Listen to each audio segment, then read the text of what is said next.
I stood in the kitchen, setting the table for dinner, my hands moving mechanically as I arranged the crystal wine glasses. The table was set with care, just like I always did for our family dinners. But tonight, everything felt wrong. The usual comfort of having my son James and his fiancée Claire around was replaced with a heaviness in the air. It was as though something unspoken was hanging over us, something I couldn't ignore. James and Claire were late again. It wasn't the first time, but tonight, the lateness felt different. I had grown used to their tardiness and the excuses that followed, but tonight, the usual feeling of waiting seemed to weigh heavier on my chest. I couldn't shake the sense that I was waiting for something that was never going to come. As I finished placing the last glass on the table, I looked at the clock. Still no sign of them. Part of me wanted to just stop. To stop setting the table, stop making the effort. But I didn't. I couldn't. It felt like the last little bit of connection I had with them. So I carried on, telling myself that things would get better. Maybe this was just a phase. The door opened and James walked in, followed by Claire. Their voices filled the space, but it wasn't the sound of happiness I remembered. It felt distant, almost rehearsed, as though they were putting on a show. "Hi, Mom," James said, kissing me on the cheek. The kiss was soft, but it didn't hold the warmth it used to. It was almost like he was going through the motions, as if this was something he had to do, not something he wanted to do. I smiled, but something in me tightened. Why does it feel like he's so far away? We sat down for dinner, but the tension was palpable. They spoke of their wedding plans, but their words felt empty, mechanical. Claire mentioned the venue, the reception, the flowers. But there was no mention of the roses in the garden, the ones Richard had spent years cultivating, the ones he had poured his love into. I wanted to speak up, to suggest we incorporate them somehow, but the words got stuck in my throat. Why bother? They wouldn't care. They continued discussing their plans, their future, and I felt myself becoming smaller with each passing second. I wasn't part of their conversation. I wasn't part of their world anymore. I tried to force a smile to make myself seem like I belonged, but it was like I was invisible. Then the moment came.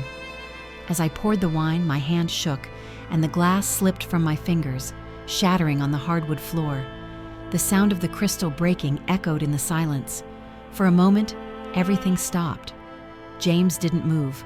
Claire didn't react.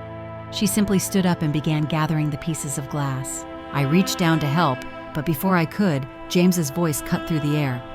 "Mom, you'll cut yourself," he said, his tone sharp. "Let Claire handle it." I froze. Let Claire handle it. The words hit me harder than the glass ever could. I wanted to speak, to say something, anything, but I couldn't.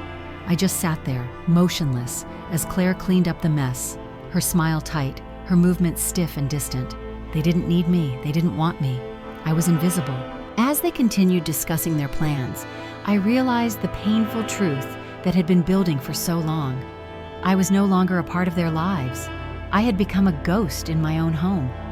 When did I start disappearing? The question lingered in my mind, the weight of it pressing on my chest. I didn't know the answer, but I knew one thing for sure.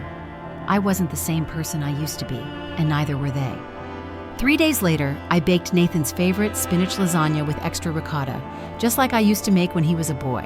I figured it would be a small gesture to smooth over the awkwardness from the other night. I'd called twice to let him know I was stopping by, but he hadn't answered. Still, his car was in the driveway, and the lasagna was warm, so I knocked softly. No reply. The door was unlocked. Maybe I should have turned around then. Maybe I already knew what I was walking into. I stepped into the foyer quietly, careful not to track in the late afternoon sunlight with me. From down the hallway, I heard voices, familiar but different. There was no laughter, no warmth, just words. Brittany's voice, sharp and clinical. "The first thing to go is that hideous china cabinet. I don't care if it was her wedding gift. It doesn't go with anything. And we'll convert the back room for Helen, just until we move her into Maple Hollow." Maple Hollow? That was the retirement facility Marlene once joked was where people went to be forgotten. Nathan's voice came next, casual, calm. "She trusts me completely. We'll ease her into it after the wedding. Besides, her finances can more than cover the premium care." My arms went weak. The casserole dish slipped. It shattered against the marble tile, lasagna splattering across the floor like something wounded. "Did you hear that?" Brittany's voice called out. But I didn't wait to be seen. I was already out the door, heart thudding like a war drum in my chest. I barely remember getting into the car. My hands trembled so hard I could barely fit the key into the ignition. Back home, I sat at my kitchen table, the one Nathan used to do his homework on. The silence was crushing. I picked up the phone. I didn't know what I wanted to say. I just knew I couldn't keep this inside. Marlene answered on the second ring. "You let them walk all over you again, didn't you?" she said without even a hello. I told her everything. When I mentioned the name Maple Hollow, she sighed. I was afraid of that. "Ellie, they already toured the place. My cousin works in admissions. They put down a deposit last week." I closed my eyes. It was worse than betrayal. It was a premeditated erasure. I hung up, numb. I didn't cry, I couldn't.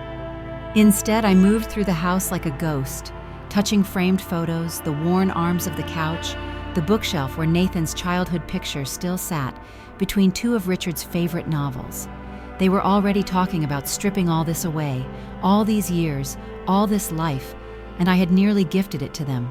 A surprise, a blessing. No more. The next morning I called Marlene again. "Do you still have that key to Nathan's place? The one from before they changed the locks?" There was silence then. "You sure you want to do this?" "I need the truth, Marlene, not just the pretty version they feed me." She agreed to keep watch while I slipped inside. They were at a cake tasting that afternoon. I knew because I'd paid for it. I entered quietly. The home smelled like lavender candles and synthetic calm. I walked past the living room, ignoring the perfectly curated decor, and straight into the small home office. The desk still had that leather blotter I'd given Nathan when he got his first promotion. I sat. His laptop waited. I tried a guess. Richard's birthday. It opened on the first try. I told myself I wouldn't snoop. I told myself I just needed confirmation. But what I found was worse than I imagined. Email threads between Nathan and Brittany, spreadsheet attachments, even PDFs of my financial documents, things I had shared with Nathan after Richard passed, believing that as my only child he had a right to know, a right to be prepared, not a right to plan my quiet removal. One email thread was titled Post-Wedding Logistics. My name was mentioned repeatedly. Brittany wrote, "Once the deed is signed over, we'll have more control. Let's avoid bringing up the facility until after the honeymoon." Nathan replied, "She'll agree, she always does." That line hit me like a slap. She'll agree, she always does. I closed the laptop with a snap. I didn't touch a thing after that. I didn't need to. I had seen enough. Back in the car, Marlene didn't ask questions. She saw my face and said, "What now?" I stared out the windshield at the road ahead. "Now," I said quietly, "I call Daniel Peterson. Richard's old estate lawyer, the man we once trusted to draft our wills and keep our wishes sacred. I hadn't spoken to him in years, but now I needed someone who still believed in legacy, in honoring what was built, not selling it off like an asset. And for the first time in a long time, I didn't feel unsure. I felt ready. The night of the rehearsal dinner, I looked like someone they hadn't expected. The navy dress, silk, modest but elegant, had been tucked away for years. I had bought it for an anniversary Richard and I never got to celebrate. I had thought it too bold back then. That evening, I wore it with a soft wave in my hair, a new lipstick, and a peace in my chest that I hadn't felt in decades. "Wow, Mom," Nathan said as I stepped into the country club banquet room. "You look different." I smiled gently, touching the neckline of the dress. "Just trying something new." Brittany's eyes narrowed briefly. "It's very youthful." I simply nodded. "Thank you." I played the part perfectly that night. The gracious mother of the groom, the quiet observer, the dependable woman who never asked for anything. I said nothing of what I'd discovered, nor of what was coming. But I had already made the call to Daniel. I had already signed the papers. 3 weeks later, just after their honeymoon in St. Lucia, I invited them for lunch, nothing fancy, just a homecoming meal. I told them I wanted to celebrate their return as husband and wife. The table was set with Richard's mother's heirloom china, the gold-rimmed plates that Brittany once called dusty antiques, silverware polished to a shine, crystal glasses sparkling in the late Sunday light. Nathan's favorite, crab cakes with lemon aioli, waited in the oven. When they arrived, Brittany greeted me with a kiss that didn't land and a practiced smile. Nathan looked tired but happy. I offered them each a glass of chilled white wine and invited them to sit. Small talk filled the appetizer, wedding photos, jet lag, plans for new curtains and paint.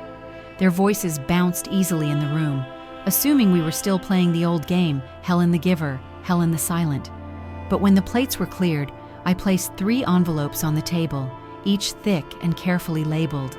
One had a gold-embossed logo. One bore a physician's letterhead. One was in my own handwriting. I refilled my water glass and folded my hands in front of me. "I have something I'd like to share," I began. Nathan paused, his fork midair, Brittany's fingers stilled on her napkin. "I've made a decision regarding the house." They leaned in. "I've decided to donate it to the Grace Haven Foundation, a nonprofit that supports women over 60 facing family estrangement and housing instability. It will become a transitional residence and community center. We're calling it the Harold Barrett Home, in honor of your father." The silence that followed was instant and absolute. Brittany was the first to speak. "What?" I remained steady. "Renovations begin in 60 days. The foundation is already moving forward with plans." Nathan blinked. "You're giving them the house?" "I'm entrusting it to a purpose bigger than square footage," I replied, sliding the documents across the table.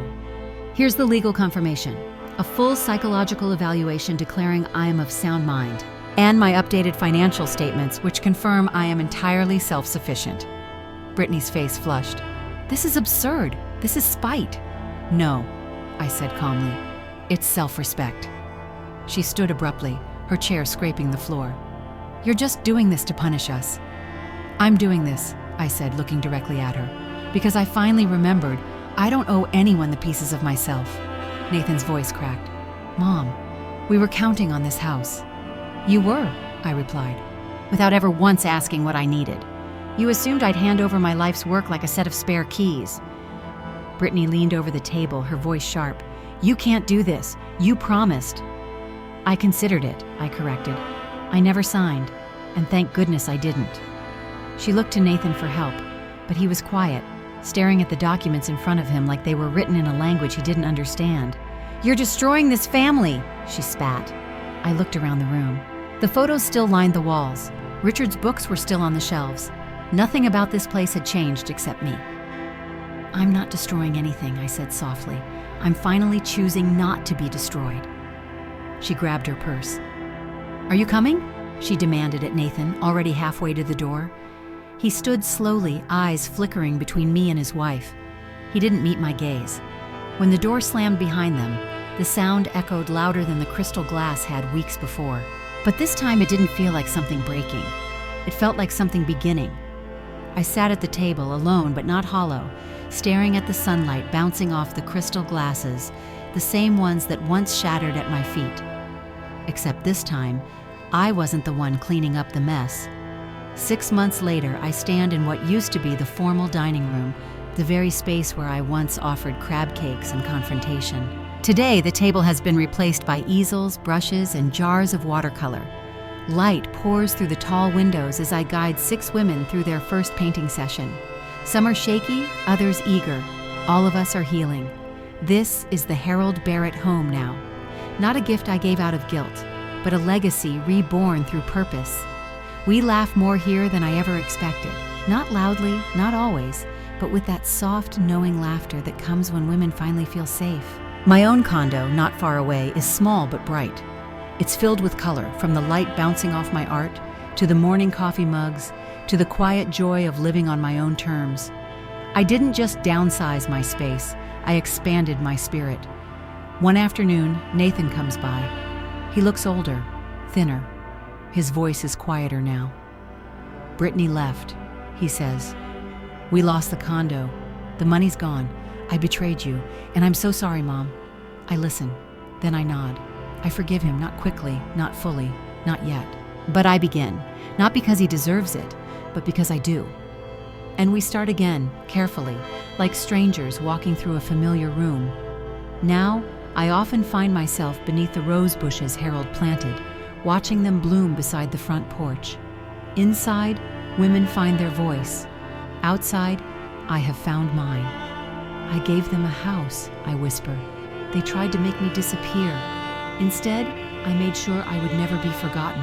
Not by them, not by the women who will live here, and not by myself." If you've ever been made to feel small, please hear this. You are not a burden.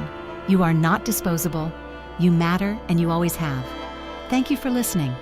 If this story touched you, share it with someone who needs to hear it. Subscribe for more real stories. And if you have your own, we're ready to listen. Tell us in the comments, when did you finally reclaim your worth? With love, Helen and all of us at Real Her Stories.